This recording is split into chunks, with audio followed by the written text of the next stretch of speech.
Welcome to GS study by UP वाले लेखपाल। आज हम बात करने वाले हैं कृषि तथा ग्रामीण विकास के लिए एजुकेशनल वीडियो के बारे में।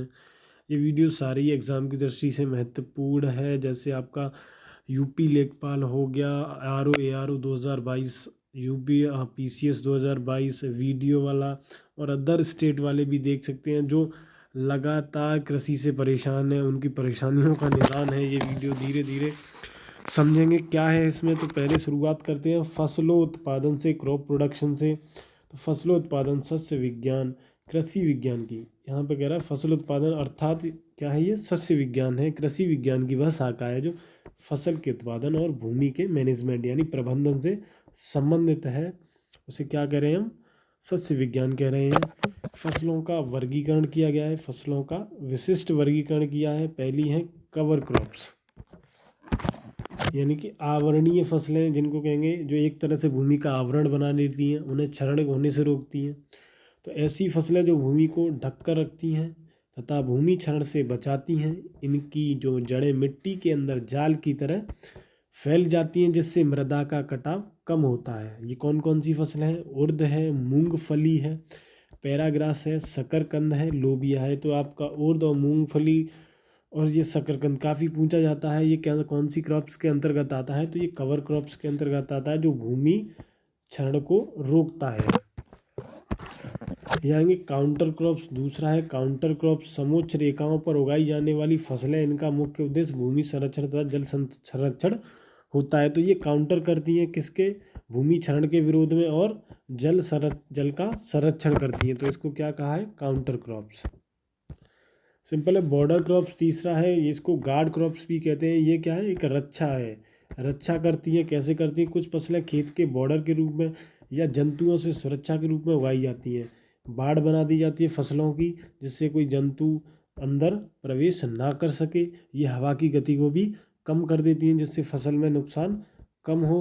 तो ये कौन सी फसलें हैं हमारी, बॉर्डर क्रॉप्स।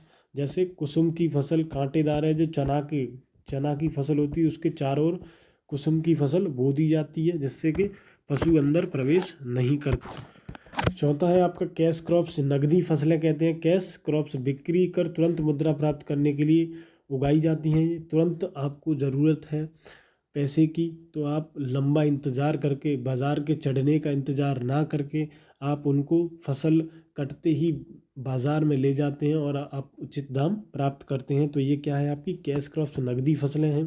जैसे जूट है, कपास है, तंबाकू, गन्ना, इनको कॉमर्शियल यानी व्यावसायिक फसलें भी कहा जा सकता है।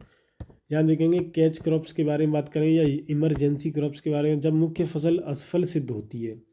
इमरजेंसी क्रॉप्स यानी मुख्य फसल जो हमारा ब्रह्मास्त्र था वो असफल हो गया है, तो ऐसी स्थिति में हम क्या करेंगे कि आगामी जो ऋतु आ रही है, आगामी जो मौसम आ रहा है, उसमें कोई ऐसी फसल उगाएंगे जिससे हमारा गुजारा हो, या जिससे हमारा जो रोजी रोटी है वो, या जो खाना पीना है, अन्न है, जो हमें मिल सके, उपलब्ध हो सके, उसके लिए हम जो फसल उगाएंगे उसको क्या कहेंगे, कैच क्रॉप्स या इमरजेंसी क्रॉप्स कहेंगे। तो जब मुख्य फसल असफल सिद्ध हो जाती है, तो ऐसी फसलें आगामी ऋतु को पकड़ने के लिए उगाई जाती हैं। ये अल्प अवधि तथा तेजी से वृद्धि करती हैं, जैसे मूंग, उर्द, लोबिया, प्याज, मूली। तो ये सारी क्या है, कैच क्रॉप्स है, इमरजेंसी। नेक्स्ट देखेंगे एनर्जी क्रॉप्स, यानी तरल ऊर्जा प्राप्त करने के लिए, जैसे एथेनॉल की, एल्कोहल की खेती की जाती है। ये क्या है, एनर्जी क्रॉप्स हैं हमारी। अब यहाँ पे देखेंगे खरीफ ऋतु की फसल। खरीफ ऋतु की फसलें देखते हैं। कपास खरीफ ऋतु की है, मूंगफली खरीफ ऋतु की है, और यहाँ पर सोयाबीन, तिल, अंडी है, सूर्यमुखी, जूट, अरहर, उर्द, लोबिया, सनई। इनको याद रखना है, बहुत ही ज़्यादा पूछी जाती हैं। खरीफ फसलें सामान्यतः शॉर्ट डे पौधे होते हैं, यानी कम अवधि के पौधे होते हैं। इनको कब बोया जाता था, जून जुलाई में बोया जाता है, और सितंबर अक्टूबर में काट लिया जाता है। इसको याद रखेंगे, खरीफ या खड़ूस। जीजू तो खरीफ की फसल से क्या हो जाएगा आपका, जून जुलाई में बुआई, खरीफ, जीजू जून जुलाई में बुआई। तो ये पूछा जाता है कब बोई जाती हैं। और काटने का अंदाज़ा तो आप लगा ही सकते हैं, 2-3 महीने लास्ट फसल को पकने में लगते हैं, तो सितंबर अक्टूबर में। यहाँ देखेंगे एक फैक्ट है, मूंगफली, तिल और बाजरा प्रमुख वर्षा आधारित फसलें हैं। तो याद रखेंगे, मूंगफली, तिल और बाजरा ये क्या है, वर्षा के आधार पर पकते हैं।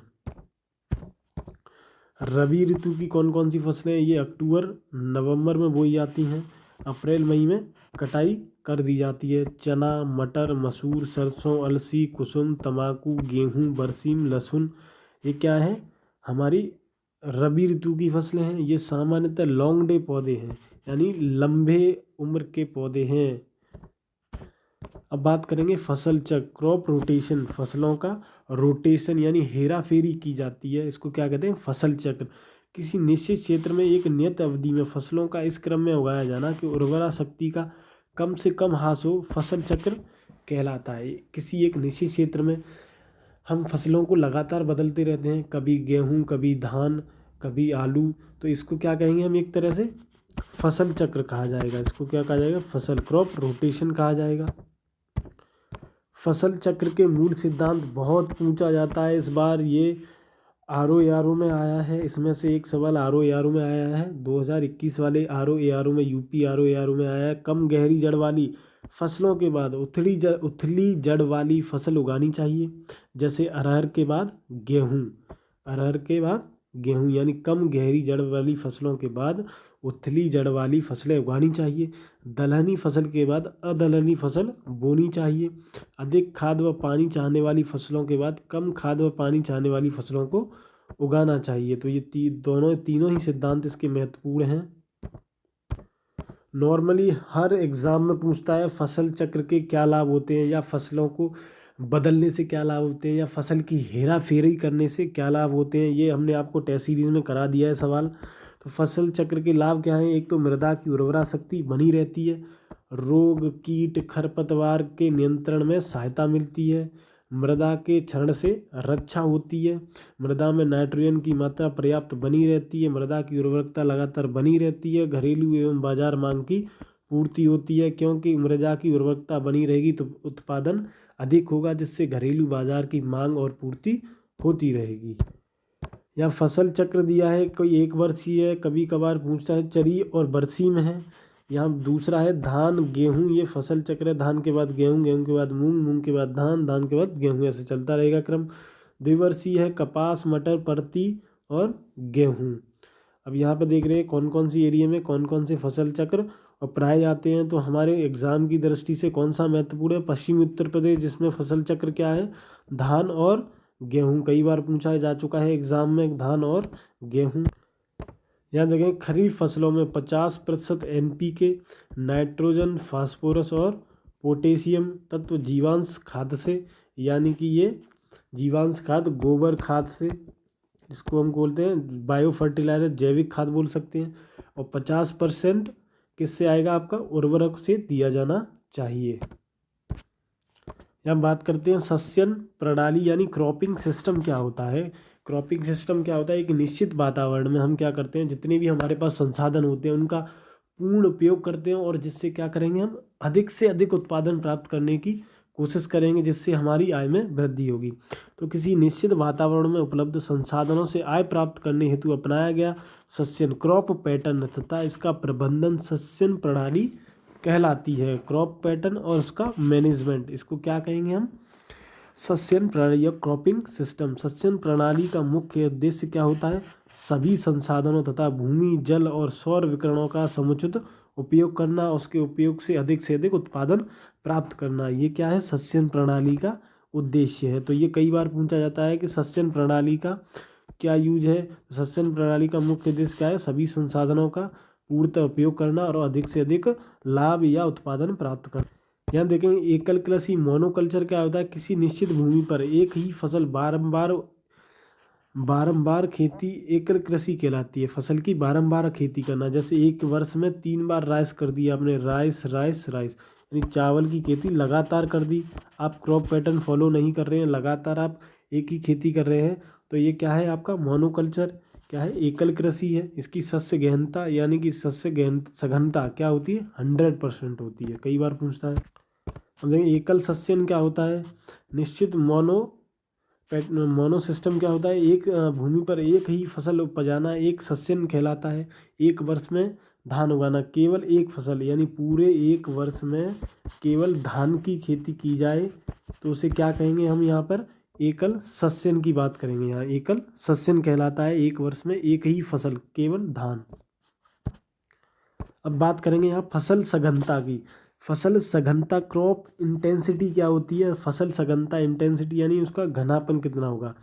तो यहाँ पे देखेंगे एक वर्ष में कुल बोया गया क्षेत्र बट्टे शुद्ध कृषि क्षेत्र इंटू 100, तो ये आपकी क्या आ जाएगी? कृषि सघनता। यानी कि हमने एक वर्ष में मतलब मान लीजिए 100 बीघा खेत किया और क्या किया है उसमें से हमारा कुछ कृषि बेकार हो गया, तो मान लीजिए हमारे पास कितना बचा? 80। तो इसका एवरेज निकालेंगे तो वो आपका आएगा क्या? फसल सघनता। इसका गहन सस्यन क्या होता है? इसका गहन सस्यन होता है 200 से 200% से अधिक। गहन सस्यन की जो प्रतिशत होता है कितना होता है? 200% से अधिक। विरल सस्यन का कितना होता है? 200% से कम। भारत की शस्य सघनता कितनी है? कई बार पूछा जाता है 137%। कितनी है? 137%। अब यहाँ पे देखेंगे खाद्यान्न फसलें कौन सी? खाने वाली फसलें, खाद्यान्न फसलें जिनको भोजन के रूप में प्रयोग किया जाता है उनको क्या कहा जाता है? खाद्यान्न फसलें। खाद्यान्न का अभिप्राय घास कुल यानी ग्रेमिनी के उन पौधों से है जिन्हें दाने के लिए उगाया जाता है। ग्रेमिनी कुल के पौधे हैं जिनको दाने के लिए उगाया जाता है, उनको खाद्यान्न फसलें कहा जाता है। यहाँ देखेंगे प्रमुख खाद्यान्न फसलें हैं गेहूँ, धान, जौ। मोटे अनाजों में बात करेंगे मक्का, ज्वार, बाजरा, मंडुआ। तो कई बार पूछे मोटे अनाज कौन से हैं? प्रमुख खाद्यान्न फसलें कौन सी हैं? गेहूँ, धान, जौ प्रमुख खाद्यान्न फसलें हैं। मोटे अनाज मक्का, ज्वार, बाजरा, मंडुआ। लघु खाद्यान्न फसलें रागी, कोंटो, सामा। सामा क्या है? ये धान का खरपतवार है सामा। काकुन, चेना, ये क्या है? लघु खाद्यान्न फसलें हैं। तो ये पार्ट 1 है, इसको लगातार आप रिवीजन करिए पूरा। जैसे ही ये पार्ट हो जाएगा आपको PDF पूरे की प्रोवाइड कर दी जाएगी। लगातार सहयोग बनाए रखिए। कृषि का पूरा मैटर आपका कंप्लीट करा दिया जाएगा। इसके साथ ही आपको मॉडर्न, मेडिवल, एंशिएंट हिस्ट्री के पूरे नोट्स मिल जाएंगे। आपको कहीं से भी दिक्कत नहीं आने दी जाएगी। आप लगातार जुड़े रहिए। धन्यवाद। और इसका रिवीजन करते रहिए। जितनी बार रिवीजन करोगे आपका पेपर उतना ही नज़दीक आता जाएगा। आपके क्या आप पेपर निकालने वाले हैं, आपका कॉन्फिडेंस बूस्ट होगा। रिवीजन नहीं करोगे ऑनलाइन, जितना ज़्यादा पढ़ने पर दिमाग लगाओगे उससे ज़्यादा आप रिवीजन करोगे तो बहुत ज़्यादा बेटर रहेगा।